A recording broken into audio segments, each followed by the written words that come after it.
pemirsa, kembali lagi di Pojok Inspirasi segmen ketiga. Nah pemirsa, kali ini kita ingin tahu bagaimana Pak, Bapak seorang sejarawan yang menulis juga mungkin kebiasaan-kebiasaan yang Raja Ali Haji yang mungkin orang belum tahu Pak. Bagaimana Pak itu Pak? Iya, eee, tidak banyak juga ya informasi yang kita Mm-mm. dapatkan, tapi adalah melalui cerita-cerita yang diturunkan, Mm-mm. turun-temurun, kemudian melalui catatan-catatan. Oh, Raja Ali Haji itu seorang pengarang yang luar biasa, kita Mm-mm. bilang hebat lah.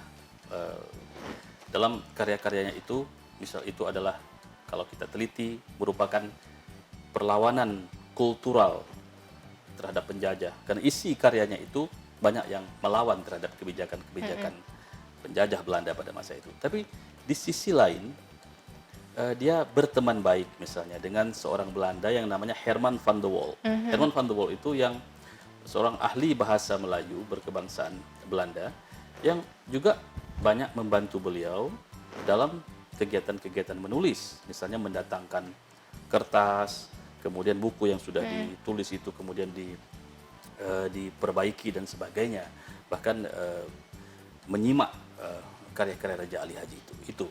Kemudian sisi lain Raja Ali Haji itu ya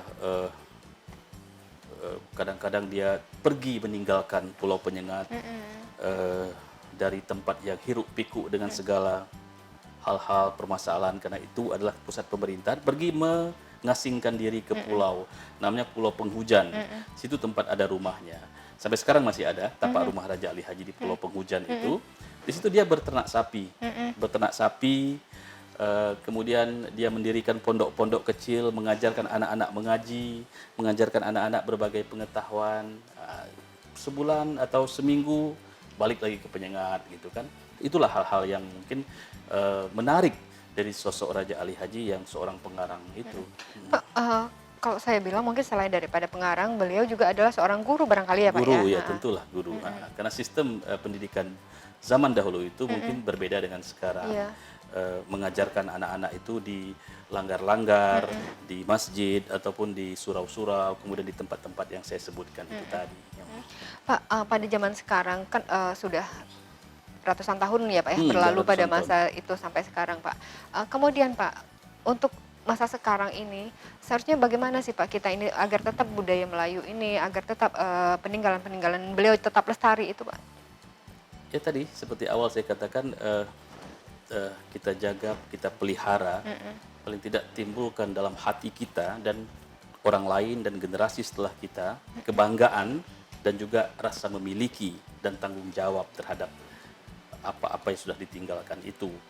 Nah, dari itulah mulai untuk kita melakukan segala kegiatan-kegiatan yang mengarah kepada untuk memelihara semuanya itu. Dan itu tidaklah sanggup untuk kita sendiri Iya, harus untuk bersinergi ya mengerjakan Pak ya? itu. Harus sinergi, harus kita ajak kawan-kawan, kita ajak pihak-pihak lain, lembaga-lembaga lain, lembaga pendidikan, pemerintah atau swasta yang lain. Tidak hanya keluarga, itu yang harus kita buat. Pak, kalau Bapak sendiri nih Pak, apa sih harapan Bapak? Apa sih terlebih apa sih yang ingin Bapak dibangun lagi? Apa sih yang ingin dilakukan lagi Pak terhadap Eh, budaya Melayu maupun Pulau Penyengat sendiri ya, Pak? saya kira tidak ada henti-hentinya untuk kita untuk membangun ya, membangun kebudayaan ini. Membangun kebudayaan itu, ya sekarang mungkin orang tidak hanya berorientasi kepada hal-hal yang udah masa lalu yang dianggapnya usang, tetapi juga harus melihat bagaimana ke depan ini perkara-perkara yang juga modern, disenangi orang, disenangi khalayak, disenangi anak-anak yang bisa kita kembangkan, yang tidak eh, bertentangan dengan budaya kita.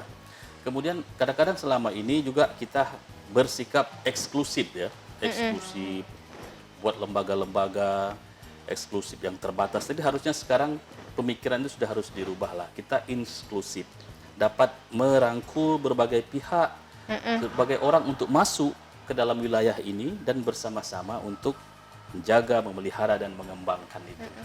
Pak, bersama-sama untuk masuk tadi kata Bapak katakan. Nah, sekarang ini kita tahu juga Penyengat sedang ekonominya juga bergeliat ya Pak ya, Iya, adanya tersedia beberapa iya. homestay, penginapan gitu Pak. Itu kalau saya lihat sendiri Penyengat sudah mulai terbuka begitu Pak? Sudah mulai terbuka. Sudah dari dulu terbuka.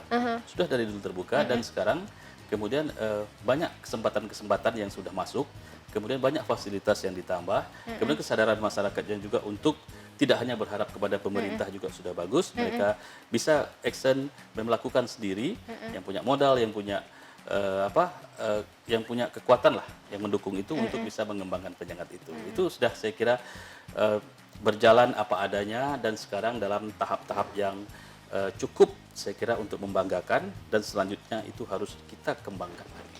Pak, satu lagi terkait dengan monumen bahasa yang dulu kita Monumen tahu bahasa, ya. sempat terhenti pengerjaannya Ya, dan sekarang terdengar lagi bahwa monumen bahasa akan dibangun Dibangun kembali, ya. Itu bagaimana sih menurut Bapak, Pak? Ya tidak ada masalah.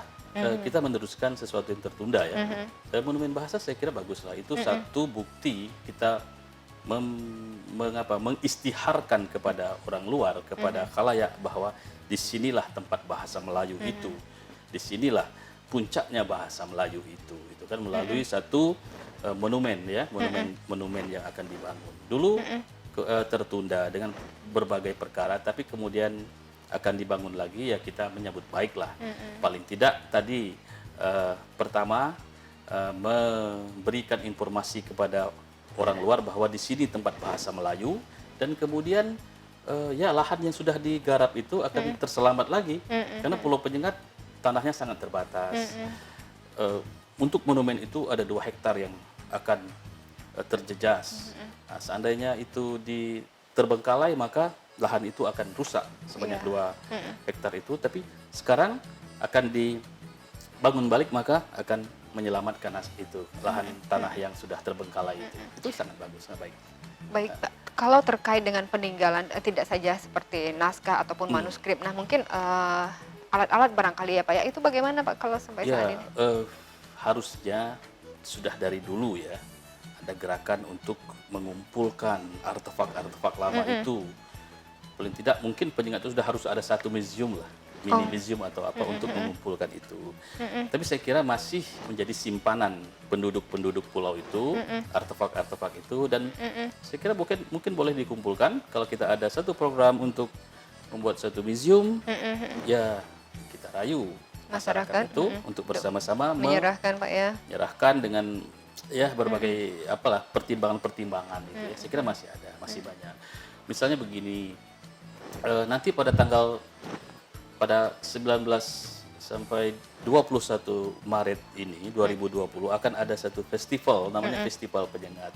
Itu satu upaya pemerintah dan masyarakat dan stakeholder untuk memperkenalkan Pulau Penyengat lagi melalui kegiatan-kegiatan.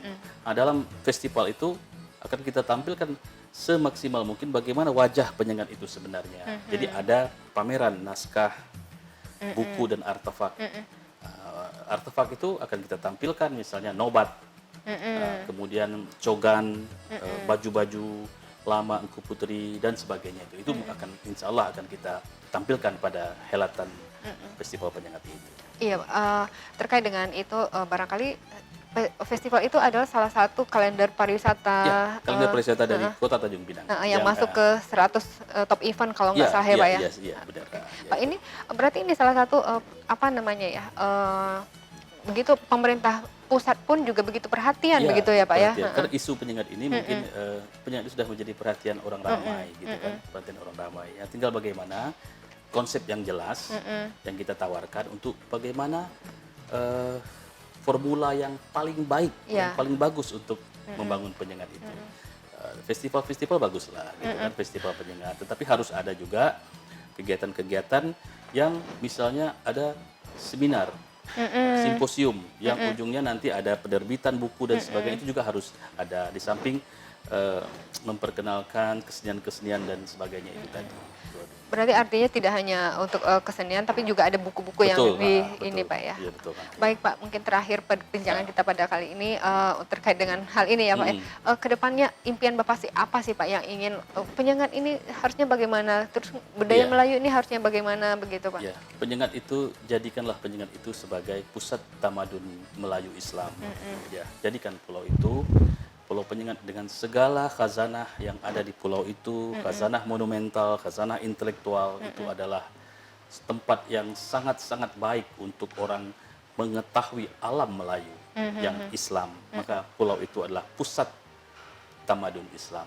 Marilah kita berjuang untuk pulau itu, dan ke depan kita juga akan coba mengusulkan pulau itu untuk menjadi sebagai warisan dunia. Jadi itu dalam progres, dalam proses, ya Pak ya. dengan segala kelengkapan yang akan kita penuhi. Mudah-mudahan Pulau Penyengat menjadi warisan dunia. Baik, terima kasih Ya, Bapak sama-sama. Malik atas waktunya pada kali ini telah berbagi bersama kami. Baik pemirsa, semoga yang disampaikan oleh Bapak Raja Malik Hafrizal tadi menjadi suatu motivasi dan inspirasi hal-hal baik yang dapat kita ambil semua. Dan pemirsa, sampai di sini perbincangan saya. Terima kasih dan sampai berjumpa pada episode selanjutnya. Assalamualaikum warahmatullahi wabarakatuh. Sampai jumpa. Waalaikumsalam warahmatullahi wabarakatuh.